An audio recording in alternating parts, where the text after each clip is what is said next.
C കാറ്റിൻ്റെ ഈ പുതിയ എപ്പിസോഡിലേക്ക് ഏവർക്കും ഹൃദയപൂർവ്വം സ്വാഗതം.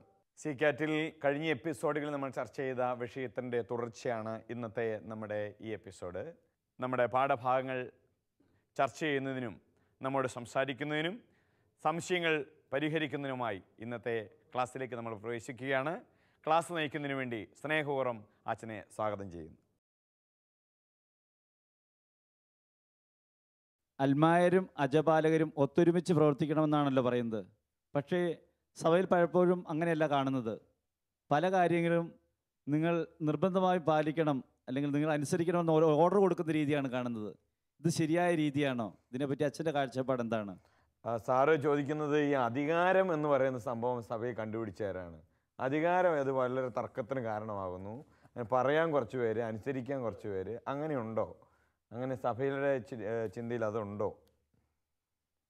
സഭയിൽ അധികാരം എന്ന് പറയുന്നത് ഞാൻ നേരത്തെ സൂചിപ്പിച്ചിരുന്നു. അധികാരം ആരും ഇഷ്ടപ്പെടാത്തൊരു വിഷയമാണ്. അധികാരിക്ക് മാത്രം പ്രിയതരവും ബാക്കിയുള്ളവർക്കെല്ലാം താല്പര്യമില്ലാത്തതുമായ ഒരു വിഷയമാണ് അധികാരം. അത് എവിടെയാണെങ്കിലും അധികാരം അങ്ങനെയൊക്കെ തന്നെയാണ്, അല്ലേ? അധികാരിക്ക് അതിനോട് വലിയ താല്പര്യമാണ്, അധികാരത്തോട്. ബാക്കിയുള്ളവർക്കൊന്നും അതിനോട് ഒരു താല്പര്യമില്ല. അതുകൊണ്ടാണ് ഈശോ മിശിഹ എപ്പോഴും അധികാരത്തെ ശുശ്രൂഷയായിട്ട് വ്യാഖ്യാനിക്കുന്നത്. അതുകൊണ്ടാണ് മാർപ്പാപ്പമാർ തങ്ങളെ തന്നെ വിശേഷിപ്പിക്കുന്നത്. എല്ലാ ചാക്രിക ലേഖനത്തിൻ്റെയും അടിയിൽ അവർ ഒപ്പിടുന്നത് എങ്ങനെയാണ്? ദാസന്മാരുടെ ദാസനായ ഫ്രാൻസിസ് മാർപ്പാപ്പ എന്ന് പറഞ്ഞാണ് അദ്ദേഹം ഒപ്പിടുന്നത്. സെർവോരും ദേയി, ദൈവത്തിൻ്റെ ദാസന്മാരുടെ ദാസനായ ഫ്രാൻസിസ് മാർപ്പാപ്പ. എല്ലാ മാർപ്പാപ്പമാരും അങ്ങനെ ഒപ്പിടുന്നു. എല്ലാ അധികാരവും ആ രീതിയിലാണ് നിർവചിക്കപ്പെടേണ്ടത് സഭയിൽ. പക്ഷെ ഫലത്തിൽ അങ്ങനെ അല്ല എന്നാണ് സാറ് പറഞ്ഞത്, അല്ലേ? ശരിയാണ്. കൽപ്പനകൾ, ഓരോരുത്തരുടെ വ്യക്തിപരമായ ഇഷ്ടങ്ങൾ മറ്റുള്ളവരുടെ മേൽ അടിച്ചേൽപ്പിക്കുന്നത് ഒരിക്കലും സഭാ ശുശ്രൂഷയല്ല. അതേസമയം സഭയ്ക്ക് ചില കൽപ്പനകളുണ്ട്. തിരുസഭയുടെ കൽപ്പനകൾ, ഞായറാഴ്ച കുർബാന, മുഴുവൻ കുർബാനയിൽ പങ്കുചേരണം. ആ കൽപ്പന സഭയിൽ എല്ലാവരും പാലിക്കണം. അത് പാലിക്കാത്തവരെ അത് ഓർമ്മിപ്പിക്കേണ്ട ഉത്തരവാദിത്വം അജപാലകർക്കുണ്ട്. വെള്ളിയാഴ്ച മാംസം ഭക്ഷിക്കരുത്, നോമ്പുകാലത്ത് മാംസവർജനം, ഇത് അലക്ഷ്യമായി കൈകാര്യം ചെയ്യുന്നവരെ അത് ഓർമ്മിപ്പിക്കേണ്ടതുണ്ട്. അത്തരത്തിലുള്ള ഓർമ്മപ്പെടുത്തലുകൾ സത്യവിശ്വാസത്തിൻ്റെ പ്രബോധനങ്ങളെ കൽപ്പനകളായി നമ്മൾ തെറ്റിദ്ധരിക്കേണ്ട കാര്യമില്ല. അത് അജപാലകൻ്റെ ഉത്തരവാദിത്വമാണ്. അൽമായർക്കും അതറിയാം, ഇല്ലേ? വെള്ളിയാഴ്ച മാംസവർജനം ആവശ്യമാണ്. അത് വികാരിച്ചും കൽപ്പിച്ചില്ലേലും എല്ലാ വിശ്വാസിക്കും അറിയാവുന്നതാണ്, അല്ലേ? അതുപോലെ തന്നെ നോമ്പുകാലത്ത് വിവാഹം നടത്തിയാൽ പലപ്പോഴും നിങ്ങൾക്കത് കൽപ്പനകളായി തോന്നുന്നത് എന്തുകൊണ്ട് എന്ന് ചോദിച്ചാൽ, നമ്മൾ ഉദ്ദേശിക്കുന്ന രീതിയിൽ കാര്യങ്ങൾ നടക്കുന്നില്ല. അങ്ങനെ വരുമ്പോഴാണ് അത് കൽപ്പനയായിട്ട് പലപ്പോഴും തോന്നുന്നത്, ഇല്ലേ? ഇപ്പം ചേട്ടന്മാർക്ക് കുർബാനയ്ക്ക് എന്നാൽ പുറകിലത്തെ നിരയിൽ ഇങ്ങനെ കയ്യും കെട്ടി നിൽക്കണം, ഇങ്ങനെ ഗമേ നിൽക്കണമെന്ന് അവർക്ക് ആഗ്രഹമുണ്ട്. കുർബാനയ്ക്ക് വന്ന് അച്ഛൻ പറയും, ദയവ് ചെയ്ത് പുറകെ നിൽക്കുന്ന എല്ലാവരും മുമ്പോട്ട് കയറി നിൽക്കുക. അവർ ചേട്ടത്തിമാരടക്കം രണ്ട് ആടിയിട്ട് അവിടെ തന്നെ നിൽക്കും, നീങ്ങിയിൽ നിന്ന് വരുത്തത്തക്ക വിധത്തിൽ ഒന്ന് ആടിയിട്ട് അവിടെ നിൽക്കും. അപ്പോൾ അച്ഛൻ ചൂടാവും, ഇങ്ങോട്ട് കയറി നിൽക്കുന്നുണ്ട്, നിങ്ങളോടല്ലേ പറഞ്ഞതെന്ന് ചോദിക്കും. അപ്പോൾ അതൊരു കൽപ്പനയാണോ എന്ന് ചോദിച്ചാൽ അല്പം കൂടുതൽ മാന്യമായും സൗമ്യമായും പറയാമായിരുന്നു എന്ന് ഞാൻ സമ്മതിക്കുമ്പോൾ തന്നെ ആ കൽപ്പന പലപ്പോഴും സംഭവിക്കുന്നത് എന്തുകൊണ്ടാണ്? നമ്മൾ ചെയ്യേണ്ട പല ഉത്തരവാദിത്തങ്ങളും വീഴ്ച വരുത്തുമ്പോൾ, അല്ലെങ്കിൽ ചെയ്യേണ്ടതുപോലെ ചെയ്യാതെ വരുമ്പോഴാണ് അജപാലകരുടെ നിർദ്ദേശങ്ങൾ നമുക്ക് കൽപ്പനകളായി തോന്നുന്നത്. പക്ഷേ സാറിവിടെ ഉന്നയിച്ച ചോദ്യം പ്രേക്ഷകർക്ക് എല്ലാവർക്കും അറിയാവുന്നതുപോലെ വൈദികർ ഈ ശുശ്രൂഷ മനോഭാവം കുറേയൊക്കെ മറക്കുകയും ഒരുതരം അധികാര പ്രകടനങ്ങളിലേക്ക് നീങ്ങുകയും ചെയ്യുന്ന സാഹചര്യങ്ങൾ സഭയിലുണ്ട് എന്നുള്ളത് ആരും മറച്ചു പിടിക്കേണ്ട ഒരു കാര്യമൊന്നുമില്ല. ഉണ്ട്. അപ്പം അത് എല്ലാവർക്കും അറിയാവുന്ന സത്യമാണ്. ഞാനത് പറഞ്ഞ് വെള്ളപൂശി ഇല്ലാതാക്കിയത് കൊണ്ട് അത് ഇല്ലാതാകുന്നില്ല. അപ്രകാരമുള്ള ചില മനോഭാവങ്ങൾ തിരുത്തപ്പെടേണ്ടതാണ്. അത് പിതാക്കന്മാർ ഞങ്ങൾ വൈദികർക്ക് നിർദ്ദേശങ്ങൾ തരുമ്പോൾ വളരെ വ്യക്തമായ നിർദ്ദേശങ്ങൾ തരാറുണ്ട്. മാർപ്പാപ്പമാർ മെത്രാന്മാർക്ക് ഉപദേശങ്ങൾ കൊടുക്കുമ്പോൾ ഈ അധികാര വിനിയോഗം ശുശ്രൂഷ മനോഭാവത്തോടെ ചെയ്യേണ്ടതിൻ്റെ ആവശ്യകത വളരെ ഊന്നി പറയാറുണ്ട്. എങ്കിലും നമുക്കറിയാം, മധ്യകാലഘട്ടത്തിൽ സഭയെ ബാധിച്ച ശുശ്രൂഷയെ അധികാരം എന്ന് തെറ്റിദ്ധരിച്ച ആ ഒരു ദുർഭൂതം പലപ്പോഴും അധികാര സ്ഥാനങ്ങളെ പൂർണ്ണമായും ഇപ്പോഴും വിട്ടൊഴിഞ്ഞിട്ടില്ല എന്ന് ഫ്രാൻസിസ് മാർപ്പാപ്പ നടത്തിയ നിരീക്ഷണം ശരിയാണ്. അതുകൊണ്ട് ഇതൊരു സംഘാതമായ നീക്കം ആവശ്യമുണ്ട്. കൂട്ടായ്മയിലാണ് സഭ പ്രവർത്തിക്കേണ്ടത്. ആരും ആരുടെയും മുകളിലല്ല, ആരും ആരുടെയും അടിമകളുമല്ല. നാം എല്ലാം ദൈവമക്കളാണ്. ദൈവമക്കളുടെ സ്വാതന്ത്ര്യം സഭയിൽ അനുഭവിക്കാൻ എല്ലാവർക്കും കഴിയണം, അതിനുള്ള അവസരമുണ്ടാകണം എന്ന് ഫ്രാൻസിസ് മാർപ്പാപ്പ ആവർത്തിച്ച് പറയുന്നതിൻ്റെ ലക്ഷ്യവും ഇതൊക്കെ തന്നെയാണ്. അതുകൊണ്ട് ഒറ്റയടിക്ക് നന്നായില്ലെങ്കിലും പയ്യെ നന്നാകും എന്ന് നിങ്ങൾ സമാധാനിക്കുക. പണ്ടത്തെക്കാളും ഒക്കെ ഇച്ചിരൂടെ മയമായിട്ടുണ്ട് അച്ഛന്മാർ, അല്ലേ? ഞങ്ങളുടെയൊക്കെ സ്വഭാവം കുറേ കൂടി നന്നായിട്ടുണ്ട് എന്നാണ് ഞാൻ വിചാരിക്കുക. അതുകൊണ്ട് ആ ഒരു ധാർഷ്ട്യവും അധികാരപ്രമത്തതയും ഒക്കെ കുറച്ച് ശരിക്കും ഇത് സുവിശേഷത്തിൻ്റെ ശുശ്രൂഷ മനോഭാവത്തിലേക്ക് വളരേണ്ടതാണ്. വളരാൻ വേണ്ടി ഓരോ വൈദികനും ഓരോ മെത്രാണിച്ചനും പരിശ്രമിച്ചുകൊണ്ടാണ് ഇരിക്കുന്നത് എന്ന് മാത്രം നിങ്ങൾക്ക് ഉറപ്പ് തരാൻ എനിക്കിപ്പോൾ പറ്റുകയുള്ളൂ. സാവകാശം അതിൽ മാറ്റം വന്നുകൊണ്ടിരിക്കും. സാറ് ചോദിച്ചതിനോട് ചേർത്ത് ഇതിൽ പറയുന്നൊരു ഭാഗമാണ് ഭരിച്ച് സൂക്ഷിക്കാൻ വേണ്ടി നിന്നെ നിയോഗിക്കുന്നു. അതാണ് ഈ അധികാരത്തിൻ്റെ മൈൻഡിലേക്ക് വരാൻ. സത്യത്തിൽ ഈ ഭരിച്ച് സൂക്ഷിക്കുക എന്നുള്ളത് കൊണ്ട് അതായിരുന്നു ഉദ്ദേശിക്കുന്നത്. ചില പത്തേന്തി പേറ്റൻ്റ് എന്ന് പറയും. പത്തേന്തി എന്ന് പറഞ്ഞാൽ ഒരച്ഛനെ നിയോഗിക്കുമ്പോൾ മെത്രാണിച്ചം കൊടുക്കുന്നതാണ്. ഇന്ന പള്ളിയുടെ വികാരിയായി ഞാൻ അച്ഛനെ നിയമിക്കുന്നു. നിങ്ങളെല്ലാം പള്ളിയിൽ അച്ഛന്മാർ വന്ന അവരുടെ സ്ഥാവര ജംഗമ വസ്തുക്കളുടെ മുഴുവനും ഉത്തരവാദിത്വം അച്ഛൻ്റേതാണ് എന്നൊക്കെ പറയുമ്പോൾ അതൊരു അധികാരമാണ്. പക്ഷെ അവിടെ പറയുന്നുണ്ട്, ആത്മാക്കളുടെ കണക്ക് ദൈവതിരുമുമ്പിൽ കൊടുക്കേണ്ടത് അച്ഛൻ്റെ ഉത്തരവാദിത്വമാണെന്ന് ഓർത്തോളാൻ പത്തേന്തി പറയുന്നുണ്ട്, അല്ലേ? അച്ഛൻ ചൂടായും അധികാരം കാണിച്ചും ഏതെങ്കിലും ആത്മാവ് സഭ വിട്ടുപോയാൽ അതിൻ്റെ കണക്കൂടെ അച്ഛൻ എവിടെ പറയണമെന്നാണ് പറഞ്ഞേക്കുന്നത്? ദൈവതിരുമുമ്പിൽ പറയണം എന്നാണ് പറഞ്ഞിരിക്കുന്നത്. അതുകൊണ്ട് ഭരിച്ച് സൂക്ഷിക്കുക എന്ന് പറയുമ്പോൾ ഉദ്ദേശിക്കുന്ന എന്താണ്?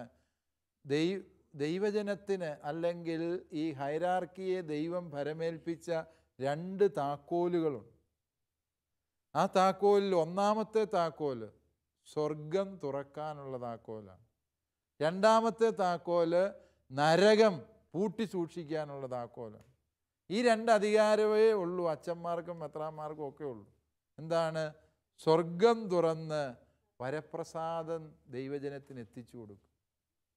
നരകപിശാചിൻ്റെ മേലാണ് യഥാർത്ഥത്തിൽ വൈദികൻ അധികാരം പ്രയോഗിക്കേണ്ടത്. അൽമായരുടെ മേലല്ല അധികാരം പ്രയോഗിക്കേണ്ടത്. സാത്താനെ നീ പുറത്തു പോകൂ എന്ന് പറയേണ്ടവനാണ് വൈദികൻ. അല്ലാതെ അല്ലയോ അൽമായ ഇറങ്ങു പുറത്ത് എന്ന് പറയരുത്, അല്ലേ? ആ അധികാരം നരകത്തിൻ്റെ മേലാണ് വൈദികന് അധികാരമുള്ളൂ. നരകപിശാചിനെ ബന്ധിക്കാൻ, അവനെ ബഹിഷ്കരിക്കാൻ, അവൻ ദൈവജനത്തിൻ്റെ മേൽ ഭരണം നടത്താതിരിക്കാൻ അവന് കിട്ടിയ അധികാരമാണ്.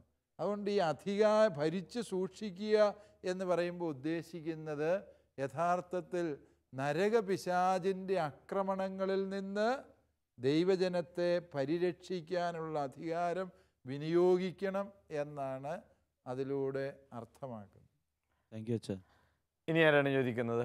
സഭയുടെ വളർച്ച പാരമ്പര്യാധിഷ്ഠിതവും ദൈവവചനാധിഷ്ഠിതവും ആയിരുന്നല്ലോ. എന്നാൽ കഴിഞ്ഞ കുറച്ച് കാലങ്ങളായി നമ്മുടെ അൽമായരുടെ ഭാഗത്തുനിന്നുള്ള വളർച്ച കൂടുതൽ കൊണ്ടാണോ സഭയുടെ ഭാഗത്തുനിന്നുള്ള ശ്രദ്ധക്കുറവ് കൊണ്ടോ നമ്മുടെ ഒരുപാട് പാരമ്പര്യങ്ങൾ അന്യം നിന്ന് പോയതായി തോന്നുന്നു. അത് സഭയുടെ വളർച്ചയ്ക്കും അൽമായരുടെ മൊത്തത്തിലുള്ള കൂട്ടായ്മയ്ക്കും മങ്ങലേറ്റതായിട്ടും തോന്നുന്നുണ്ട്. അപ്പം അങ്ങനെ അന്യം നിന്നുപോയ പാരമ്പര്യങ്ങൾ ഈ പുതുതലമുറയെ പഠിപ്പിക്കുവാനും അതിലൂടെ നമ്മുടെ വിശ്വാസ കൂട്ടായ്മ ഉറപ്പിച്ച് നിർത്തുവാനുമുള്ള മാർഗങ്ങൾ ഹൈറാർക്കി തലത്തിൽ ആലോചിക്കേണ്ടതല്ലേ? അത് സഭയുടെ ഭാഗത്തുനിന്ന് ചെയ്യേണ്ടതല്ലേ? അതായത് സഭയുടെ വിശ്വാസം നിലനിൽക്കുന്നത് പാരമ്പര്യങ്ങൾ അതിലൊരു വലിയ പങ്ക് വഹിക്കുന്നു. അത് സത്യമാണ്. പാരമ്പര്യം എന്ന് പറയുമ്പോൾ നമ്മൾ ഉദ്ദേശിക്കുന്നത് നമ്മൾ ഏതെങ്കിലും ഒരു ദൈനംദിനം ചെയ്തുകൊണ്ടിരുന്ന കാര്യം ചെയ്യാതിരുന്നു എന്നുള്ള അർത്ഥത്തിൽ മാത്രം പാരമ്പര്യത്തെ നമ്മൾ മനസ്സിലാക്കരുത്. സഭയിൽ ദൈവവചനവും പാരമ്പര്യവും എന്ന് പറയുമ്പോൾ സഭയിലെ വിശുദ്ധ കുർബാന സഭയുടെ പാരമ്പര്യത്തിൻ്റെ ഭാഗമായും ദൈവവചനത്തിൽ അധിഷ്ഠിതമായും രൂപം കൊണ്ടതാണ്. സഭയുടെ വിശ്വാസത്യങ്ങൾ അത് പാരമ്പര്യത്തിൻ്റെയും വചനത്തിൻ്റെയും വെളിച്ചത്തിൽ രൂപം കൊണ്ടതാണ്. അപ്പോൾ എല്ലാ പാരമ്പര്യങ്ങളും സഭയിൽ പോയി എന്നൊരർത്ഥത്തിലല്ല നമ്മളത് മനസ്സിലാക്കേണ്ടത്. സാറ് ചോദിച്ചതും ആ അർത്ഥത്തിലല്ല. സാറ് പറഞ്ഞത് ഈ ചില പാരമ്പര്യങ്ങൾ നമ്മുടെ വിശ്വാസ പോഷണത്തിന് നല്ലതായിരുന്നു, അത് നമ്മൾ വിട്ടുകളഞ്ഞു. അത് ആത്യന്തികമായി വിശ്വാസത്തെ തളർത്തിക്കളഞ്ഞു. അത് ശരിയാണ്. സാറിൻ്റെ നിരീക്ഷണം വളരെ സത്യമാണ്. വിശ്വാസം എന്ന് പറയുന്നത് ഒരു അമൂർത്തമായ യാഥാർത്ഥ്യമായി മാത്രം ബുദ്ധി കൊണ്ട് മാത്രം മനസ്സിലാക്കാൻ ശ്രമിച്ചാൽ അതാർക്കും മനസ്സിലാകുകയില്ല. ഉദാഹരണം പറഞ്ഞാൽ, പരിശുദ്ധ കുർബാന എഴുന്നള്ളിച്ച് വെച്ച പള്ളിയിൽ നമ്മൾ ചെന്നാൽ 2 മുട്ടും കുത്തി വണങ്ങുന്നു. നമ്മളങ്ങനെ ചെയ്യുമായിരുന്നു. വിശുദ്ധ കുർബാന എഴുന്നള്ളിച്ചുകൊണ്ട് അച്ഛന്മാർ ഏതെങ്കിലും വീട്ടിൽ രോഗികൾ കൊടുക്കാൻ പോകുമ്പോൾ പഴയ തലമുറയിലെ കാർന്നോന്മാർ മണ്ണിലാണെങ്കിലും വെറും പെരുവഴിയിലാണെങ്കിലും മുട്ടയെ നിന്ന് കൈകൂപ്പി പിടിക്കുന്നത് നമ്മളെല്ലാവരും കാണാറുള്ളത്. പക്ഷേ ഇന്നതെല്ലാം പോയി. ഇന്നങ്ങനത്തെ അച്ഛൻ കുർബാനയും കൊണ്ടാണ് അച്ഛോ എന്നാൽ പിന്നെ കേൾക്കാം കേട്ടോ എന്നും പറഞ്ഞ് പോകുന്നതാണ്. അങ്ങനെ ആ ഒരു പാരമ്പര്യം ഒരു വലിയ ബോധ്യമാണ്. നമ്മളൊക്കെ കണ്ടതാണ്. നമ്മുടെ കാർന്നവന്മാരിങ്ങനെ മുട്ടയെ നിൽക്കുന്ന കാണുമ്പോൾ തന്നെ നമുക്കറിയാം ഈ ഒരു കൊച്ചിന് അതിലൂടെ ഒരു വലിയ സന്ദേശമാണ് കൈമാറ്റം ചെയ്യപ്പെടുന്നത്. എന്താണ്? ഈ അച്ഛൻ സംവഹിച്ചു കൊണ്ടുപോകുന്ന വിശുദ്ധ കുർബാന ഈ ലോകത്തിൻ്റെ മുഴുവനും രാജാധിരാജനായ ഈശോ മിശിഹായാണ് എന്ന ബോധ്യം ഒരു കുഞ്ഞിന് ലഭിക്കുകയാണ്, അല്ലേ? പള്ളിയിൽ കയറിയാൽ ഒരു മുട്ടെങ്കിലും കുത്തി ബഹുമാനിക്കുന്ന ജനുഫ്ലക്ഷൻ നടത്തുന്ന രീതി പഴയ കാർന്നവന്മാർക്കുണ്ടായിരുന്നു. ഇന്ന് അതൊന്നൊക്കെ നഷ്ടപ്പെട്ടു പോയി. അതുപോലെ വീട്ടിൽ അപ്പൻ കയറി വരുമ്പോൾ എന്താണ്? മക്കൾ എഴുന്നേക്കുന്നു. അപ്പൻ്റെ കസേരയെ മക്കൾ കയറി ഇരിക്കുകയില്ലായിരുന്നു പണ്ടൊന്നും. ഇന്ന് പിള്ളേർ അവിടെ ഇരിക്കുകയുള്ളൂ. ഒന്നാമത് അപ്പനങ്ങനെ കസേര ഇല്ല എന്നുള്ളതാണ് ഇപ്പോഴത്തെ യാഥാർത്ഥ്യം. പക്ഷേ അപ്പൻ കയറി വരുമ്പോൾ മക്കൾ എഴുന്നേറ്റ് നിൽക്കുക, അതൊരു വലിയ മതബോധനമുണ്ടത്, ഒരു മൂല്യബോധനമുണ്ടതിൽ, ഇല്ലേ? അതായത് 4-ാം പ്രമാണം എങ്ങനെയാണ് പാലിക്കേണ്ടത് എന്ന് ആചാരങ്ങളിലൂടെ പഠിപ്പിക്കുകയായിരുന്നു. വിശുദ്ധ കുർബാന കഴിയുമ്പോൾ അല്ലെങ്കിൽ വിശുദ്ധ കുർബാനയിലുള്ള പങ്കാളിത്തത്തിൻ്റെ നടപടികൾ, അതല്ലെങ്കിൽ സന്ധ്യാപ്രാർത്ഥന കഴിയുമ്പോൾ സ്തുതി ചെല്ലുന്നു. വീട്ടിൽ ഏറ്റവും മുതിർന്നവർ തൊട്ട് താഴോട്ടുള്ള എല്ലാവരെയും സ്തുതി ചൊല്ലി ആദരിക്കുന്ന ബഹുമാനിക്കുന്ന പതിവ്. ഇങ്ങനെയൊക്കെയുള്ള കുറേ നല്ല പാരമ്പര്യങ്ങൾ ആചാരങ്ങളിലൂടെയാണ് ആത്യന്തികമായി വിശ്വാസം പരിപോഷിക്കപ്പെടുന്നത്. ആ ആചാരങ്ങൾക്ക് ക്ഷതം വന്നു കഴിയുമ്പോൾ വിശ്വാസം എന്തായിത്തീരുന്നു? ഒരു ബൗദ്ധിക വിഷയമായി, അതല്ല എങ്കിൽ വിശ്വാസം ഒരു അമൂർത്ത സത്യമായി നിലകൊള്ളുകയാണ്. ഒരുപക്ഷെ നമ്മുടെ മതാധ്യാപകരായ നിങ്ങളും വൈദികരായ ഞങ്ങളും ഒക്കെ അഭിമുഖീകരിക്കുന്ന വിശ്വാസ പരിശീലന രംഗത്ത് അഭിമുഖീകരിക്കുന്ന ഒരു വലിയ പ്രശ്നം ഇതാണ്. വിശ്വാസം ഇന്ന് കേവലം യുക്തി കൊണ്ട് അളക്കുകയും യുക്തി കൊണ്ട് വിലയിരുത്തപ്പെടുകയും അമൂർത്തമായി മാത്രം കൈമാറ്റം ചെയ്യപ്പെടുകയും ചെയ്യുകയാണ്. പരിശുദ്ധ കുർബാനയിൽ ഈശോ സത്യമായും എഴുന്നള്ളിയിരിപ്പുണ്ട്. നമ്മൾ അങ്ങനെ പഠിപ്പിക്കുന്നു. പഠിപ്പിച്ച് വെച്ച് നമ്മൾ നമ്മുടെ വഴിക്കും പോകും, പിള്ളേരുടെ വഴിക്കും പോകും. ആർക്കും അത് മനസ്സിലായില്ല. പക്ഷേ പരിശുദ്ധ കുർബാന എഴുന്നള്ളിച്ച് കൊണ്ടുപോകുമ്പോൾ നമ്മളും മുട്ടയെ നിൽക്കുമ്പോൾ കുഞ്ഞുങ്ങളും അത് കാണുമ്പോൾ ഒരാചാരത്തിലൂടെയുള്ള ഒരു വലിയ മൂല്യബോധനമുണ്ട്. അത് സംഭവിച്ചെങ്കിൽ മാത്രമേ ഈ അമൂർത്തമായ ആശയത്തിന് പ്രായോഗിക തലം കൈവരുന്നുള്ളൂ. അതുകൊണ്ട് എമ്മാനുവൽ സാറ് പറഞ്ഞത് ശരിയാണ്. ഈ പാരമ്പര്യങ്ങളെ വീണ്ടെടുക്കുക എന്ന് പറയുന്നത് വളരെ പ്രധാനപ്പെട്ട സത്യമാണ്. പള്ളിയുടെ മുമ്പിലൂടെ പോകുമ്പോൾ കുരിശ് വരയ്ക്കുമായിരുന്നു പണ്ടൊക്കെ കാരണവന്മാർ. എവിടെയെല്ലാം കുരിശ് കണ്ടോ അന്നേരം എല്ലാം കുരിശ് വരയ്ക്കുമായിരുന്നു. രാത്രി കിടക്കുന്നതിന് മുമ്പ് കിടക്കപ്പായുടെ 4 മൂലയിൽ എൻ്റെ വല്യമ്മയൊക്കെ എന്നോട് പറഞ്ഞത് ഞാൻ ഓർമ്മിക്കുന്നുണ്ട്. കുരിശൻ്റെ രക്ഷ, കുരിശൻ്റെ സഹായം, കുരിശിനെ ഞാൻ ആരാധിക്കുന്നു, കർത്താവിൻ്റെ കുരിശ് എന്നോടുകൂടെ. ഇങ്ങനെ പായുടെ 4 മൂലയ്ക്ക് ഇങ്ങനെ കുരിശ് വരച്ചിട്ട് അതിൻ്റെ നടുക്ക് കയറി കിടക്കണം കുഞ്ഞെ. അപ്പോൾ ഒരു വേണ്ടാധീനവും ചിന്തിക്കുകയല്ല, ദൈവവിചാരത്തോടെ ഉറങ്ങാൻ പറ്റും എന്നൊക്കെ ആ വല്യമ്മ പറഞ്ഞു തന്നത് ഞാൻ ഇപ്പോഴും പാലിക്കാറുണ്ട്. കാരണം അത്തരം ആചാരങ്ങൾ നമുക്ക് തരുന്ന ഒരു വിശ്വാസ ബോധ്യങ്ങളുണ്ട്, ഇല്ലേ? അത്തരത്തിലുള്ള ആ ഒരു ബോധനം സാറ് പറഞ്ഞത് ഹൈറാർക്കിക്ക് എന്ത് നിർദ്ദേശം കൊടുക്കാൻ പറ്റും? ഹൈറാർക്കിക്ക് നിർദ്ദേശങ്ങൾ കൊടുക്കാനേ പറ്റുള്ളൂ. യഥാർത്ഥത്തിൽ ഈ ബോധനം എവിടെയാണ് നടക്കേണ്ടത്? ഓരോ വീടുകളിലാണ് നടക്കുന്നത്. നമ്മൾ സൺഡേ സ്കൂളിൽ കൊടുത്താൽ പോലും അത് വിജയിക്കണമെന്നില്ല. സൺഡേ സ്കൂളിൽ ചില പൊതു നിർദ്ദേശങ്ങൾ പറയാനേ നമുക്ക് പറ്റുള്ളൂ. മാതാപിതാക്കൾ, ഇത് കേൾക്കുന്ന പ്രേക്ഷകരായ മാതാപിതാക്കൾ ഓരോരുത്തരും ശ്രദ്ധിക്കണം. നിങ്ങളുടെ കുഞ്ഞിനെ വിശ്വാസത്തിൽ ആഴപ്പെടുത്താൻ ഏതെല്ലാം രീതിയിൽ പരിശീലനങ്ങൾ നൽകണം. വീട്ടിൽ ജപമാല ചൊല്ലുന്നത് എങ്ങനെയാണെന്ന് മാത്രം ചിന്തിച്ചാൽ മതി. വീട്ടിലെ സോഫായിൽ, പണ്ടൊന്നും വീട്ടിൽ സോഫ ഇല്ലാത്തതുകൊണ്ട് എല്ലാവരും തറയിൽ പാവിരിച്ചിരിക്കുമായിരുന്നു. ഇന്നിപ്പോൾ എല്ലാവരും സോഫായിൽ ചാരിക്കിടന്നുകൊണ്ട് ജപമാല ചൊല്ലുന്നു. മാതാപിതാക്കൾ അടക്കം അങ്ങ് മുട്ടേ നിൽക്കുക, കൊച്ചുങ്ങളും ഒപ്പം മുട്ടേ നിന്ന് ജപമാലയുടെ രഹസ്യങ്ങൾ അങ്ങ് മുട്ടേ നിന്ന് കയ്യും കൂപ്പി പിടിച്ച് ചെല്ലുമ്പോൾ ആ കൊച്ചിന് മനസ്സിലായി എന്താണ് സാധാരണ നടത്തുന്നൊരു വർത്തമാനം പോലത്തെ ഒരു കാര്യമല്ല ജപമാല. ഇത് വളരെ പ്രത്യേകതയുള്ള എന്തോ ഒരു കാര്യമാണ് എന്ന് 3 വയസ്സുള്ള കൊച്ചിന് തന്നെ മനസ്സിലായി, അല്ലേ? അപ്രകാരമുള്ള ഒരു മാറ്റം വീടുകളിൽ തന്നെ സംഭവിക്കണം. അപ്പം വരുമ്പോൾ എഴുന്നേക്കാത്ത മക്കളെ അമ്മ പറഞ്ഞ് എഴുന്നേൽപ്പിക്കണം. ഞാൻ വരുമ്പോൾ എഴുന്നേൽക്കുന്നില്ല, പിന്നെ അത് ഞാൻ വരുമ്പോൾ എന്നത്തിന് എഴുന്നേൽക്കുന്നതെന്ന് ചോദിച്ചുകൊണ്ട് നിങ്ങൾ വാശി പിടിച്ചിരിക്കരുത്. മറിച്ച് അപ്പൻ വരുമ്പോഴും അമ്മ വരുമ്പോഴും ഒക്കെ മക്കൾ എഴുന്നേറ്റ് ബഹുമാനിക്കുന്ന പതിവ് അതെന്താണ്? ഒരു വലിയ മൂല്യമാണ്. തന്നേക്കാളും മുതിർന്നവരെ, ഗുരുസ്ഥാനീയരായവരെ, മാതാപിതാക്കളുടെ സ്ഥാനത്തുള്ളവരെ ആദരിക്കുക. ഇന്നത്തെ കാലത്ത് ഒരുപക്ഷെ നമ്മുടെ തലമുറയ്ക്ക് നഷ്ടപ്പെട്ടു പോയ ഏറ്റവും വലിയ ഒരു ചിന്ത അതാണ്. എല്ലാവരും പിള്ളേർ കയറി പേര് വിളിക്കും, അല്ലേ? ചേട്ടാ എന്നൊക്കെ നോക്കി ആദരവോടെ വിളിക്കുന്ന ആ പതിവുകളെല്ലാം നഷ്ടപ്പെട്ടു പോയി. അതെല്ലാം തിരികെ പിടിക്കേണ്ട മൂല്യങ്ങൾ തന്നെ എന്ന് എമ്മാനുവൽ സാറ് പറഞ്ഞത് വളരെ ശരിയാണ്. പ്രത്യേകിച്ച് വിശ്വാസ പോഷണം, നമ്മുടെ മതബോധനം പോലും അർത്ഥപൂർണമാകണമെങ്കിൽ ഈ ആചാരങ്ങളുടെ തിരിച്ചുവരവ് ഉണ്ടെങ്കിലേ സാധിക്കുകയുള്ളൂ എന്നതാണ് സത്യം. താങ്ക് യു അച്ഛാ. ഇനി ആരാണ് നമ്മുടെ ചോദ്യങ്ങൾ ചോദിക്കുന്നത്?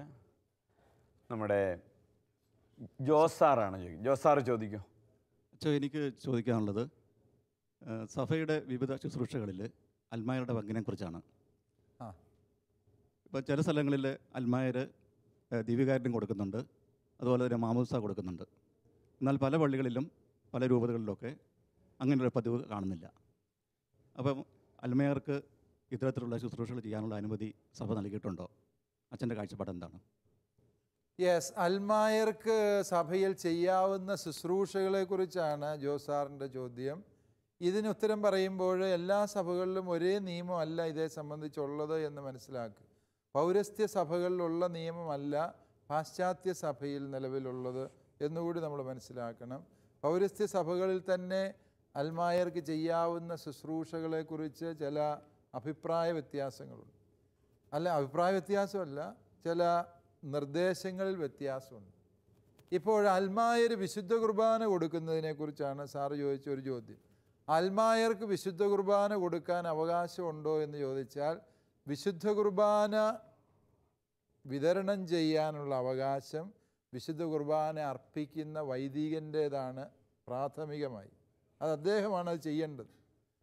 വിശുദ്ധ കുർബാന അർപ്പിക്കുന്ന വൈദികന് കൊടുത്ത് തീർക്കാൻ കഴിയാത്തത്ര വിശ്വാസികളുണ്ടെങ്കിൽ സഹകാർമ്മികരായ വൈദികരെ ഉപയോഗിക്കും. കുർബാന അർപ്പിക്കുന്ന വൈദികൻ ഒന്നാമത്തെ ശുശ്രൂഷി, വിശുദ്ധ കുർബാന നൽകുന്നതിലെ ഒന്നാമത്തെ ഉത്തരവാദിത്തം അദ്ദേഹത്തിൻ്റേതാണ്. രണ്ടാമത്തേത്, വൈദികരുടെ സാന്നിധ്യം ലഭ്യമാണ് എങ്കിൽ അവരെ ഉപയോഗിക്കണം. പള്ളിമുറിയിൽ 5 അച്ഛന്മാർ ഇരുന്നേച്ചിട്ട് അൽമായർ പോയി കുർബാന കൊടുത്തോളാൻ പറയുന്ന അങ്ങനെ എളുപ്പപ്പണിയല്ല ഇവിടെ ഉദ്ദേശിക്കുന്നത്. വൈദികരുടെ സാന്നിധ്യം ഇല്ലാതെ സന്ദർഭങ്ങൾ, ഇപ്പോൾ വൈദികരുണ്ടെങ്കിൽ അവർ തന്നെ കൊടുക്കും. മൂന്നാമതായി സമർപ്പിതർ, അവരെ ഇതിനു വേണ്ടി നിയോഗിക്കാം. അൽമായരെ നിയോഗിക്കാം. അൽമായരെ നിയോഗിക്കുക എന്ന് പറഞ്ഞാൽ ഇന്ന് ചേട്ടൻ രണ്ട് ചേട്ടന്മാരെയും കയറി വന്ന് കുർബാന കൊടുക്കുക അങ്ങനെ പറഞ്ഞു കൊടുക്കാൻ പറ്റിയല്ല. അത് സഭയിലെ ഒരു വലിയ ശുശ്രൂഷയാണ് പരിശുദ്ധ കുർബാന വിശ്വാസികൾക്ക് കൊടുക്കുക എന്ന് പറയും, അല്ലേ? അതൊരു വലിയ ശുശ്രൂഷയാണ്. ദൈവപുത്രൻ്റെ തിരുശരീരം തിരുരക്തവും കൊടുക്കാനുള്ള വലിയ ശുശ്രൂഷ. ആ ശുശ്രൂഷ ഏറ്റെടുക്കുന്നവരെ വികാരിച്ചൻ പ്രത്യേകം തിരഞ്ഞെടുക്കുകയും മെത്രാണിച്ചൻ അവർക്ക് അനുവാദം കൊടുക്കുകയും ചെയ്യണം. അതിന് പ്രത്യേക പരിശീലനമുണ്ട്. പരിശുദ്ധ കുർബാനയെക്കുറിച്ച്, പരിശുദ്ധ കുർബാന കൈകാര്യം ചെയ്യുമ്പോൾ ശ്രദ്ധിക്കേണ്ട കാര്യങ്ങളെക്കുറിച്ച് പ്രത്യേക പരിശീലനം അവർക്ക് നൽകുകയും പരിശുദ്ധ കുർബാന വിതരണം ചെയ്യുന്നതിന് മെത്രാൻ്റെ അനുവാദം നേടുകയും ചെയ്ത അൽമായർക്ക് വിശുദ്ധ കുർബാന കൊടുക്കാൻ നിലവിൽ എല്ലാ സഭകളിലും അനുവാദമുള്ളൂ. ഈ കാര്യത്തിൽ പൗരസ്ത്യ സഭകൾക്കും പാശ്ചാത്യ സഭകൾക്കും പൊതു നിയമമാണ് നിലവിലുള്ളത്. ആവശ്യമുള്ള സന്ദർഭങ്ങളിൽ, ആവശ്യമുള്ള രൂപതകളിൽ ഇപ്രകാരം അൽമായരെ ഈ ശുശ്രൂഷയ്ക്ക് വേണ്ടി തിരഞ്ഞെടുക്കാനും അവർക്ക് പരിശീലനം കൊടുക്കാനും അവരെ ഈ ശുശ്രൂഷയ്ക്ക് നിയോഗിക്കാനും സഭയിൽ ഇന്ന് എല്ലാ രൂപതകളിലും വകുപ്പുണ്ട്. ആരെങ്കിലും ചെയ്യുന്നില്ല എങ്കിൽ അവിടെ ആവശ്യത്തിന് അച്ഛന്മാരുണ്ട് എന്ന് മാത്രമേ അതിനർത്ഥമുള്ളൂ. അൽമായരുടെ മാമോദീസ കൊടുക്കുന്നതിനെ സംബന്ധിച്ച് അൽമായർ മാമോദീസ കൊടുക്കുന്ന കാര്യത്തിലും അതിൻ്റെ പൗരസ്ത്യ സഭകളുടെ കാഴ്ചപ്പാടനുസരിച്ച് അതിൻ്റെ പ്രാഥമിക കാർമ്മികൻ എന്ന് പറയുന്നത് വൈദികൻ തന്നെയാണ്. ഇടവക വികാരി തന്നെയാണ് ഒരു വ്യക്തിയുടെ മാമോദീസായുടെ പ്രാഥമിക കാർമ്മികൻ എന്ന് പറയുന്നത്. അദ്ദേഹത്തിനത് മറ്റു വൈദികരെ ഫലമേൽപ്പിക്കാം. മരണകരമായ സാഹചര്യങ്ങളിൽ മാത്രമേ അൽമായർക്കോ ഏത് വ്യക്തിക്കോ, വിശ്വാസം ഇല്ലാത്ത വ്യക്തിക്ക് പോലും ഈ മാമോദീസ പരികർമ്മം ചെയ്യാനുള്ള അവകാശം, വീട്ടുമാമോദീസ എന്ന് നമ്മൾ പറയുന്ന ആ മാമോദീസ പരികർമ്മം ചെയ്യാൻ എല്ലാ അൽമായർക്കും അനുവാദമുണ്ട്. മാമോദീസ പൊതുവായി അൽമായരെ പരികർമ്മം ചെയ്യുന്ന ഒരു സംവിധാനം സഭകളിൽ ഇന്ന് നിലവിലില്ല. പൊതുവായി അൽമായർക്കും ചെയ്യാവുന്ന ഒരു കൂദാശയാണ് മാമോദീസ എന്ന രീതിയിൽ പൊതുവായി പ്രത്യേക സാഹചര്യങ്ങളിലല്ലാത്ത സന്ദർഭങ്ങളിൽ ഒരു പൊതു അനുവാദം മാമോദീസ പരികർമ്മം ചെയ്യുന്നതിന് സഭയിൽ നിലവിലില്ല. അൽമായരുടെ ശുശ്രൂഷ മേഖലകൾ എന്ന് പറയുന്നത് അവരുടെ ദൈവവചന പ്രഘോഷിക്കുന്ന ശുശ്രൂഷയുണ്ട്. അതുപോലെ തന്നെ കൂദാശ ജീവിതം അവർ മാതൃകാപരമായി അനുഷ്ഠിക്കുമ്പോൾ, സുവിശേഷത്തിന് സാക്ഷ്യം വഹിച്ച് ജീവിക്കുമ്പോൾ, സർവോപരി സ്വന്തം കുടുംബത്തെ സഭയുടെ ഏറ്റവും ചെറിയ പതിപ്പായ ഗാർഹിക സഭയാക്കി വളർത്തുമ്പോഴാണ് ഒരു അൽമായൻ ഏറ്റവും വലിയ ശുശ്രൂഷ ചെയ്യുക, ഇല്ലേ? അതാണ് അച്ഛനെ കൊണ്ട് ചെയ്യാൻ പറ്റുന്ന കാര്യമല്ല. അച്ഛൻ വന്ന് ഗാർഹിക സഭ തുടങ്ങിയാൽ നിങ്ങളെല്ലാവരുടെ വഴക്കുണ്ടാക്കും, അല്ലേ? അപ്പോൾ അത് ചെയ്യാൻ ആർക്കേ പറ്റുള്ളൂ? അൽമായനെ പറ്റുള്ളൂ. ഓരോ കുടുംബത്തെയും തിരുസഭയാക്കി വളർത്തിയെടുക്കുക. ആ തിരുസഭയുടെ മാർപ്പാപ്പ ആരാണ്? കുടുംബനാഥനാണ്, അല്ലേ? ആ രീതിയിൽ സ്വന്തം കുടുംബത്തെ തിരുസഭയുടെ ഏറ്റവും ചെറിയ പതിപ്പാക്കി വളർത്തിയെടുക്കുക എന്നുള്ളതാണ് അൽമായർക്ക് സഭാ ശുശ്രൂഷയിൽ ചെയ്യാവുന്ന ഏറ്റവും വലിയ ദൗത്യം. തുടർന്ന് ഇടവക പള്ളിയുടെ കാര്യങ്ങൾ, അതിൻ്റെ ഭരണ നടത്തിപ്പിൽ, നിർവഹണത്തിൽ, അതുപോലെ തന്നെ മറ്റ് കാര്യങ്ങളിൽ ബെനഡിക്റ്റ് മാർപ്പാപ്പ നടത്തിയൊരു നിരീക്ഷണം ഈ സന്ദർഭത്തിൽ വളരെ ശ്രദ്ധേയമാണ്. മാർപ്പാപ്പ പറഞ്ഞു, 2ാം വത്തിക്കാൻ കൗൺസിൽ കഴിഞ്ഞതോടെ അച്ഛന്മാർക്കെല്ലാം അൽമായരുടെ പണിയോട് താല്പര്യം കൂടി. അൽമായർക്കെല്ലാം അച്ഛന്മാരുടെ പണിയോട് താല്പര്യം കൂടി എന്നാണ് ബെനഡിക്റ്റ് മാർപ്പാപ്പ പറഞ്ഞത്. അത് ശരിയാണ്. എന്ന് പറഞ്ഞാൽ അതുവരെ അച്ഛന്മാർ നടത്തിക്കൊണ്ടിരുന്ന വചനപ്രഘോഷണം, അതുപോലെ കൈവെപ്പ് ശുശ്രൂഷകൾ, ഇങ്ങനെയുള്ള വെഞ്ചരിപ്പ് അൽമായർ നടത്തുന്നുണ്ടോ എന്ന് എനിക്കറിയത്തില്ല, ആശീർവാദങ്ങൾ, ഇതെല്ലാം ഇപ്പോൾ അൽമായർ ചെയ്യാൻ തുടങ്ങി. അച്ഛന്മാർ വളരെ അച്ഛൻപണിയേക്കാളും താല്പര്യം എന്താണ്, മറ്റ് പ്രൊഫഷണൽ ജോലികൾ, സ്കൂൾ കോളേജ് അധ്യാപകരായിട്ട് അങ്ങനെയൊക്കെ മാറുന്ന ഒരു ശൈലി വന്നു എന്നാണ് പരിശുദ്ധ പിതാവിൻ്റെ ഒരു നിരീക്ഷണമാണ്.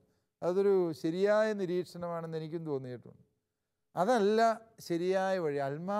അൽമായൻ്റെ ദൗത്യങ്ങൾ ശരിയാം വിധത്തിൽ അനുഷ്ഠിക്കുമ്പോൾ സഭ ശക്തിപ്പെടുകയാണ്.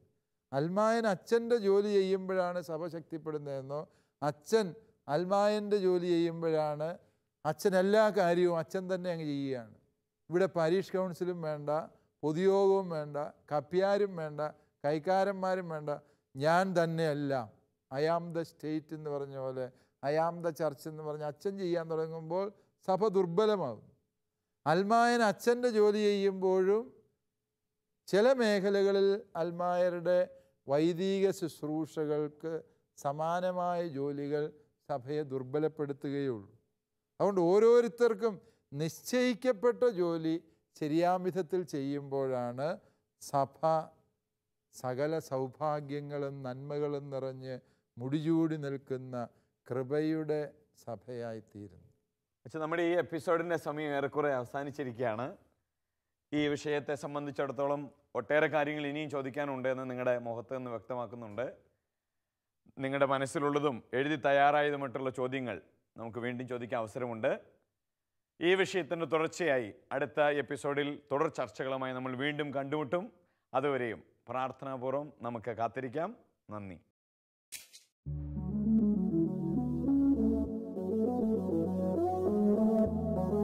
CCAT പ്രോഗ്രാമിന്റെ മുൻ എപ്പിസോഡുകൾ കാണുവാൻ ലോഗോൺ ചെയ്യൂ www.shalomtv.tv/ccat.